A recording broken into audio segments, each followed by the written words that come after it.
Alert சேனலுக்கு வருக வருக. நான் செபி ரெஜிஸ்டர்டு ஃபினான்ஷியல் அட்வைசர் கிடையாதுங்க. நான் எஜுகேஷனல் பர்பஸுக்காக என்னுடைய பர்சனல் எக்ஸ்பீரியன்ஸை நான் ஒரு 20 வருஷமாக மார்க்கெட்டில் இருக்கேன்.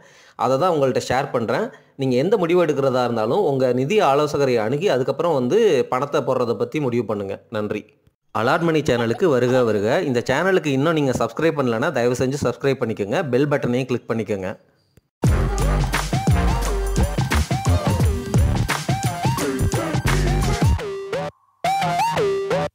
அனைவருக்கும் வணக்கம். ஸ்டாக் மார்க்கெட்டில் தப்பான ஸ்டாக்கை வாங்கவே கூடாது. வாங்காமல் எப்படி தவிர்க்கணும் அப்படிங்கிறதுக்கு தான் நம்ம இவ்வளவு வீடியோக்கள் போடுறோம். இது எல்லாத்தையுமே நீங்கள் ஈஸியாக புரிஞ்சுக்கலாம். தயவு செஞ்சு வீடியோஸ் பார்த்து புரிஞ்சுக்கோங்க. அப்போ தான் தவறுகளை குறைக்க முடியும். தப்பான ஸ்டாக்கை வாங்குறத தவிர்க்க முடியும். நீங்கள் தப்பான ஸ்டாக்கை வாங்குறத தவிர்த்தா தான் நீங்கள் முதல்ல நல்ல ஸ்டாக்கையே வாங்க ஆரம்பிக்கிறீங்க. அப்போ தான் உங்கள் கேபிட்டலையே நீங்கள் ப்ரொடெக்ட் பண்ணுறீங்க. போடுற அசலையே நீங்கள் ப்ரொடெக்ட் பண்ண ட்ரை பண்ணுறீங்க. அதுக்கப்புறம் தான் அது க்ரோ ஆகி உங்களுக்கு ரிட்டர்ன் கொடுக்கணும். ஸ்டாக் மார்க்கெட்டில் இந்த நாலேஜை வளர்த்துக்கிறது ரொம்ப எளிமையான விஷயந்தான். நம்ம ஆல்ரெடி 1008 வீடியோக்கள் போட்டாச்சு. இருந்தாலும் இந்த வீடியோ பதிவில் சில முக்கியமான பாயிண்ட்ஸை உங்ககிட்ட லாஜிக்கலாக எக்ஸ்பிளைன் பண்ணுறேன்.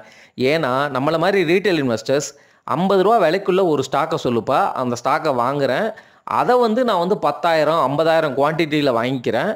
அந்த ஸ்டாக்கு 50 ரூபாயில் இருந்து 5,000 ரூபாய் போச்சு அப்படின்னா நான் மிகப்பெரிய கோடீஸ்வரனா ஓவர் நைட்லேயே ஒபாமா ஆயிடுவேன் அப்படிங்கிற தாட் ப்ராசஸில் எல்லாரும் இருக்கிறோம். ஏன்னா மிகப்பெரிய இன்வெஸ்டர்ஸ் எல்லாமே சின்ன சின்ன கம்பெனிகளை நல்ல வேல்யூவில் பிடிச்சிருப்பாங்க, ரொம்ப சீப்பாகவே பிடிச்சிருப்பாங்க.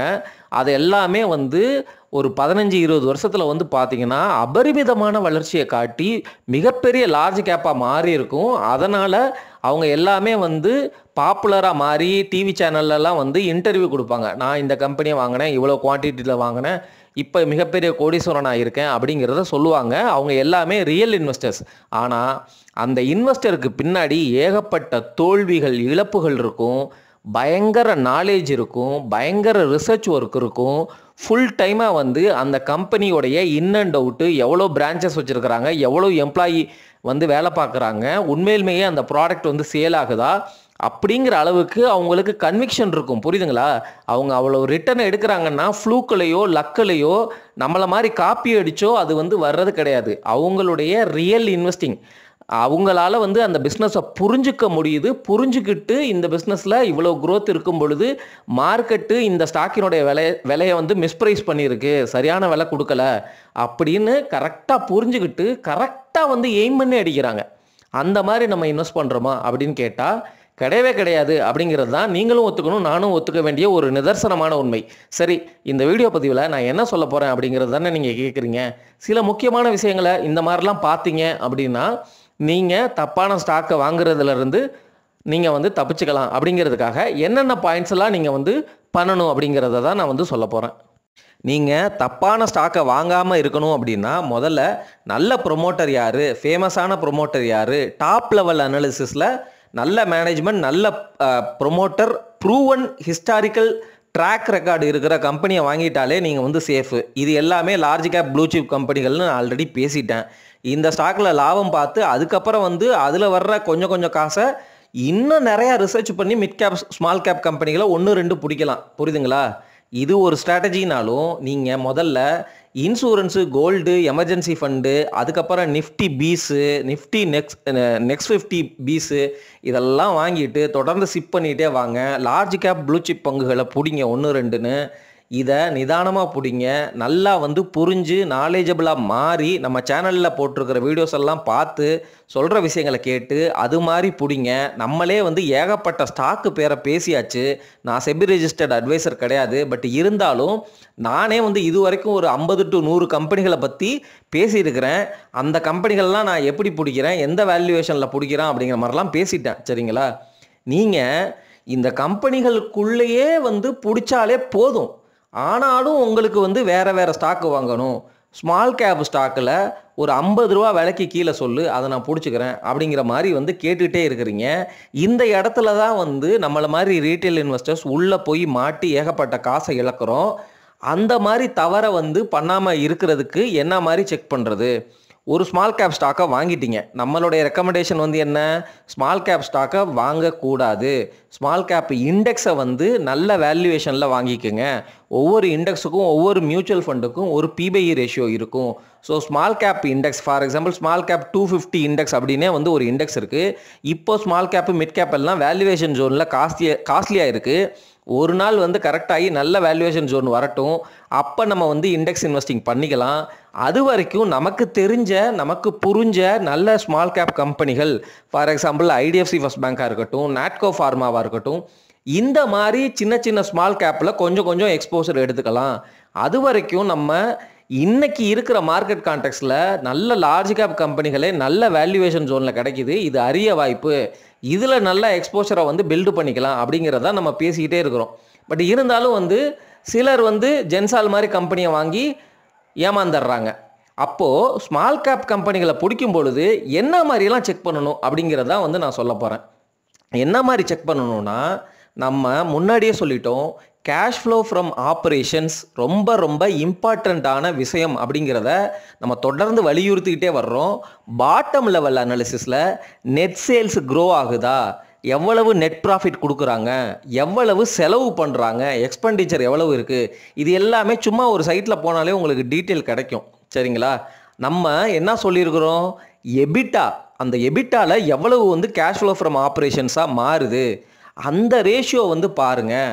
ஒரு 6% உங்களுக்கு கேஷ் ஃப்ளோ இருக்குன்னா அந்த 6% வந்து கிட்டத்தட்ட அந்த ஸ்டாக்கு வந்து வட்டி தர்ற மாதிரி அப்படிங்கிற மாதிரிலாம் பழைய வீடியோக்களில் பேசியிருக்கிறோம். இப்போ நான் என்ன சொல்ல வர்றேன் அப்படின்னா, ஸ்மால் கேப்பை நீங்கள் வாங்குறத அவாய்ட் பண்ணலை, இருந்தாலும் நீங்கள் வச்சுருக்கிறீங்க. ஆனால் அந்த கம்பெனி வந்து நல்ல கம்பெனியா ஃப்ராடான கம்பெனியா அப்படிங்கிறத நீங்கள் லாஜிக்கலாகவே வந்து பார்க்கலாம். ஏன்னா ஏர்னிங்ஸ் இருக்குது பார்த்தீங்களா, இந்த EPS, net profit, net sales, இது எல்லாமே ஒரு கம்பெனி நினச்சா அவங்க மேனுப்புலேட் பண்ண முடியும். மிகப்பெரிய கம்பெனி மேனுப்புலேட் பண்ணால் எல்லாரும் அதை வந்து கண்ணால் பார்த்துக்கிட்டே இருக்கிறாங்க. ஏன்னா ஒரு லார்ஜ் கேப்பில் உள்ள 100 கம்பெனிகளை வந்து நிறைய பெரிய பெரிய இன்வெஸ்டர்ஸ், ரெகுலேட்டர்ஸ் எல்லாம் மானிட்டர் பண்ணிகிட்டே இருப்பாங்க. அந்த கம்பெனிகளையுமே அங்கங்கே 1-2 ஃப்ராடு நடக்க தான் செய்யுது. பட் இந்த கம்பெனிகள்லாம் வந்து அவங்க மானிட்டர் பண்ணுறதுனால ஓரளவு அங்கே தவறுகள் வந்து நடக்கிறதுக்கு வாய்ப்பு ரொம்ப ரொம்ப கம்மி. ஆனால் நீங்கள் சொல்கிற ஸ்டாக் எல்லாமே யாருக்கும் தெரியாத ஒரு சின்ன சின்ன கம்பெனிகள். அந்த கம்பெனிகள்லாம் யாரும் பெருசாக கண்டுக்கவே மாட்டாங்க. ஒரு புத்திசாலி முதலீட்டாளர் வந்து அந்த ஸ்டாக்கை வாங்கியிருக்கவே மாட்டார். அந்த ஸ்டாக்கை இப்போ வந்து நம்ம வாங்குகிறோம். அப்போ வாங்குறப்போ நம்ம வாங்குகிற ஸ்டாக்கு கரெக்டான ஸ்டாக்கா அப்படிங்கிறத எப்படி செக் பண்ணுறது அப்படின்னா, இந்த ஏர்னிங்ஸ் அப்படின்னு சொல்கிறோம்ல, ஏர்னிங்ஸ்னால் என்ன? அதாவது ஒரு ஸ்டாக்கினுடைய, அதாவது NSE இந்தியா சைட் இருக்குன்னு வச்சுக்கோங்களேன், அங்கே நீங்கள் போகிறீங்க, அல்லது ஸ்டாக்கேஜ் சைட்டுக்கு போகிறீங்க, அல்லது ஸ்க்ரீனரில் போகிறீங்க. போனோடனே நீங்கள் என்ன பார்ப்பீங்க?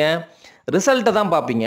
குவார்ட்டர்லி ரிசல்ட்ஸ் எப்படி இருக்குது, ஆனுவல் ரிசல்ட்ஸ் எப்படி இருக்குது, கன்சாலிடேட்டடாக எப்படி இருக்குது, EPS வந்து எவ்வளோ இருக்குது, இந்த EPSக்கு இப்போ எவ்வளவு P/E ரேஷியோ இருக்குது, இதுதானே பார்ப்பீங்க.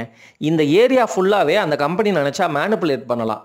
உதாரணமாக அவங்க ஏதோ ஒரு ப்ராடக்டை செல் பண்ணுறாங்கன்னு வச்சுக்கோங்க. அவங்க என்ன பண்ணுவாங்கன்னா, ஒருத்தருக்கு ப்ராடக்டை வந்து ஒரு 1000 கோடி ப்ராடக்டை நான் செல் பண்ணிட்டேன் அப்படின்னு சொல்லிட்டு ஒருத்தர்கிட்ட வந்து அந்த ப்ராடக்டை வந்து கொடுத்த மாதிரி கணக்கு எழுதிடுவாங்க. ஆனால் என்ன நடக்கும் அப்படின்னா, குவார்ட்டர்லி ரிசல்ட்ஸில் இவ்வளவு நாங்கள் விற்றுட்டோம் அப்படின்னு வந்து அதை நெட் ப்ராஃபிட்டாக காட்டுவாங்க. ஆனால் என்ன தெரியுமா நடக்கும்? அது வந்து ட்ரேட் ரிசீவபிள் அப்படின்னு சொல்லிட்டு யார் கொடுத்தீங்களோ அவங்க வந்து இந்த ரிசல்ட்டை அனௌன்ஸ் பண்ண டேட்டுக்கு அப்புறம் வந்து திருப்பி கொடுத்துருவாங்க. அப்புறம் மறுபடியும் என்ன பண்ணும் இந்த கம்பெனி? அடுத்த குவார்ட்டரில் க்ரோத் காட்டணும் அப்படிங்கிறதுக்காக இப்போ 1000 கோடி ப்ராடக்ட் கொடுத்த இடத்துல இன்னும் ஒரு 1200 கோடி அப்படின்னு சொல்லிட்டு சும்மா வந்து கொடுத்த மாதிரி கணக்கு காட்டுவாங்க. இப்போ ஆட்டோ சேல்ஸ்லாம் வந்து எப்படின்னா, காரை கொண்டு போய் வந்து டீலர்கிட்ட கொடுத்துருவாங்க. ஆனால் டீலர்கிட்ட இருந்து கன்சியூமருக்கு வந்து அது சேல் ஆகணும், அப்போ தான் ரியல் சேலு. புரியுதுங்களா? ஆனால் கன்சியூமருக்கு அந்த போகாமல் டீலருக்கு போனாலே வந்து இந்த ஆட்டோ கம்பெனிஸ்கள்லாம் இவ்வளோ சேல்ஸு அப்படின்னு எழுதிடுவாங்க. ஸோ அது ரியலாக சேல்ஸ் நடக்கலைல்ல. இந்த மாதிரி விஷயங்கள் வந்து ஏர்னிங்ஸ் அந்த ரிப்போர்ட்டில் ரிசல்ட்டில் வந்து அவங்களால பண்ண முடியும். ஸோ அதனால தான் நம்ம எப்பொழுதுமே இந்த cash flow from operations, cash flow எவ்வளவு வருது அப்படிங்கிறத பாருங்கள். அந்த கம்பெனி நெட் ப்ராஃபிட் 1000 கோடி அப்படின்னு சொன்னால் கேஷ் ஃப்ளோவாக அது எவ்வளவு மாறுது அப்படிங்கிறத பாருங்கள். ஒரு 700 கோடியாவது வந்து கேஷ் ஃப்ளோவாக மாறுதா அப்படின்னு பாருங்கள். அப்படி கேஷ் ஃப்ளோவாக மாறலை அப்படின்னா ஏன் மாறலை, அந்த காசு எங்கே போச்சு அப்படிங்கிறத உங்களால் புரிஞ்சுக்க முடியுதா அப்படிங்கிறத அதே அதே அனாலிசிஸில் வந்து அதே சைட்லேயே பார்த்தீங்க அப்படின்னா உங்களால் கண்டுபிடிக்க முடியும். புரியுதுங்களா? ஒரு நல்ல கம்பெனினா இதை வந்து பண்ணுங்கள். இந்த வருஷத்துக்கு மட்டும் பண்ணக்கூடாது, 10 வருஷத்துக்கு டேட்டா இருக்கும். அப்போ 10 வருஷத்துக்கு எவ்வளோ நெட் ப்ராஃபிட் கொடுத்துருக்குறாங்க, அதுலேருந்து எவ்வளோ கேஷ் ஃப்ளோ ஃப்ரம் ஆப்ரேஷன்ஸ் வந்திருக்கு, அதில் ஒரு 70% ஆகுது கேஷ் ஃப்ளோ ஃப்ரம் ஆப்ரேஷன்ஸாக அவங்களால மாற்ற முடியுதா அப்படிங்கிறத பாருங்கள். உங்களுக்கு இதில் சந்தேகம் இருக்குது அப்படின்னா அதே செக்டரில் வந்து டாப் 5 கம்பெனிஸ் இருக்கும்ல, அந்த கம்பெனிஸோடைய டேட்டாவை எடுத்து பார்த்து அவங்களுக்கு என்ன ரேஷியோ இருக்குது அப்படிங்கிறத பாருங்கள். கடன் இருக்கான்னு பாருங்கள். அதுக்கப்புறம் வந்து இந்த சேல்ஸ் வந்து க்ரோ ஆகிட்டே இருக்கும். புரியுதுங்களா? இந்த மாதிரி சின்ன ஸ்டாக்ஸுக்கு சேல்ஸ் க்ரோ ஆகிட்டே இருக்கும். ஆனால் அவங்களுடைய அசட் வந்து போய் பாருங்கள். சேல்ஸ் வந்து ஒரு 100 கோடி இருக்கும். அதாவது என்னென்னா இந்த வருஷம் 100 கோடி, அடுத்த வருஷம் 200 கோடி, 300 கோடி அப்படின்னு இருக்கும். ஆனால் அவங்க வச்சுருக்கிற டோட்டல் அசட்டுன்னு பார்த்தீங்கன்னு வச்சுங்களேன், 10,000 கோடி, 20,000 கோடி, 30,000 கோடி. அதாவது என்னென்னா அவங்க பண்ணுற சேலுக்கும் அவங்க வச்சுக்கிற அந்த அசட்டுக்கும் சம்மந்தமே இல்லாமல் மிஸ்மேட்ச் நடக்கும். அதே போல் ரிலேட்டட் பார்ட்டி டிரான்சாக்ஷன் அப்படின்னு ஒரு ஏரியா இருக்குது. அது என்எஸ்சி சைட்டில் இப்போ ஜென்சால் இன்ஜினியரிங்னு அந்த ஸ்டாக்கை டைப் பண்ணாலே லெஃப்ட் சைடில் உங்களுக்கு வந்துடும். ரிலேட்டட் பார்ட்டி டிரான்சாக்ஷன் அப்படின்னு இருக்கும். அந்த ரிலேட்டட் பார்ட்டி டிரான்சாக்ஷனில் என்ன பண்ணுவாங்க அப்படின்னா, இவங்க இந்த கம்பெனியோட காசை எடுத்து வேறு யாருக்காவது கொடுப்பாங்க. இந்த மாதிரிலாம் வந்து நிறைய நடக்கும். காஃபி டேயில் என்ன பண்ணாங்க அப்படின்னா, அவர் வந்து ஒரு கம்பெனியில் ஷேர் ஹோல்டராக இருப்பார். ஆனால் அந்த கம்பெனியோடைய ஷேரை வந்து பிளட்ஜ் பண்ணி இன்னொரு கம்பெனியை வந்து பிஸ்னஸை பண்ணுவார். ஸோ இந்த மாதிரி வந்து நடக்கும்.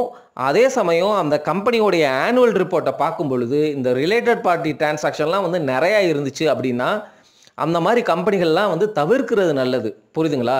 நீங்கள் ஒரு நல்ல டாப் லெவல் கம்பெனி, அதே செக்டரில் உள்ள கம்பெனியை எடுத்துக்கிட்டு அதோடைய டேட்டாவை இந்த சின்ன கம்பெனி டேட்டாவை வச்சு கம்பேர் பண்ணுங்கள். அதே போல் லாஜிக்கலாக நீங்கள் யோசிங்க.